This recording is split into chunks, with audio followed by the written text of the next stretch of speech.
Do you have a loved one who is suffering from a very serious illness, or maybe who is dying? Be sure to watch this video until the end. It has some good information, maybe some tips, some DIY things that your family can do or help your loved one through, and make it easier on everyone, or at least allowing your family to focus on caring for your loved one and grieving, not on running through the court system or running around trying to find out information. I've recently met with two families who are in this situation. One of the spouses is dying or got a very serious diagnosis. So it's really hard. It's really hard to talk to someone about estate planning, about incapacity and death when they are doing well, they're young, or they're healthy. It's so much harder to talk to someone when they're going through some things. But one of the biggest gifts you can give yourself and your family is at least talking about the situation, ideally having something in writing to make it easier on your loved ones when the time comes to be able to act or to be able to find assets and make the best decisions in the easiest way. So one of the things that I'm going to strongly recommend that you do is talk to your loved ones about medical wishes. What are their medical wishes? If you have a diagnosis, you probably have some treatment options. Talk about or think about or hospice care, or talk about hospitals, one versus the other. If it is your spouse who is in this condition, you likely talk about these things and you know. But if it is a parent or a sibling or a close family member, you likely don't know these wishes. And the best thing you can do is to talk about it in however way you think fits for your family. It is important to mention that even as a spouse, you don't necessarily get to make all medical decisions and sign and talk to the insurance. So ideally you have something in writing like a medical power of attorney.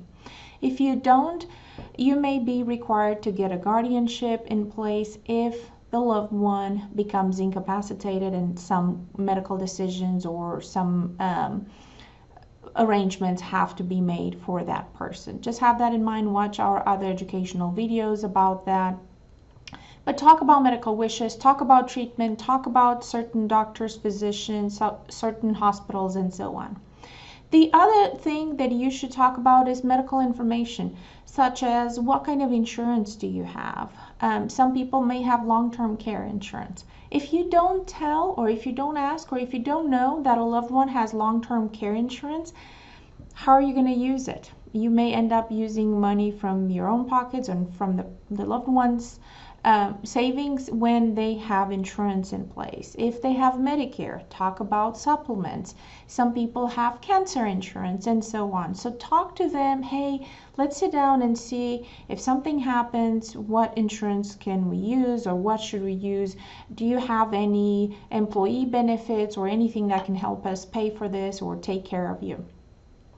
Which kind of brings me to the third point, financial information. If a loved one may need skilled care, highly supervised care, how do you pay for it? What's the plan? Again, it's very uncomfortable, or it can be, but somehow try and bring it into conversation. Okay, dad, sister, mom, what should we use? Should we use your savings? How do you feel about living in a facility?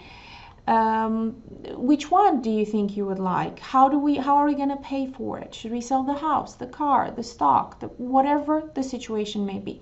One of the hardest things to do, and I say this in a lot of my videos, is if someone becomes incapacitated, unable to make decisions, they're not conscious, how do you find what they have? How do you find a savings account? A big one is a safety deposit box. Do you have one? Because if you do, the chances are that there are a lot of good information in there that your family should know. But if you have one and no one knows where it is, and it may be at a random bank, how are they going to find it? Talk about your financial information. You don't have to give accounts. You don't have to give amounts, but at least have some kind of instructions in there. Hey, use this, I have this savings account, I've been planning for this, or I haven't been planning for this. So this is so unexpected, I don't know how we're going to pay for it.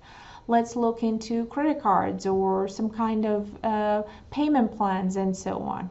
If you are not sure how to bring up estate planning to a dying loved one or to a loved one who has a serious illness but is still doing well, consider attending our in-person educational events. We have them twice a month. It's a great way to come and hear how things work, get some tips and get a plan in place. That would be a great introduction to estate planning. You may watch our other educational videos. Be sure to subscribe. There is a button right there below.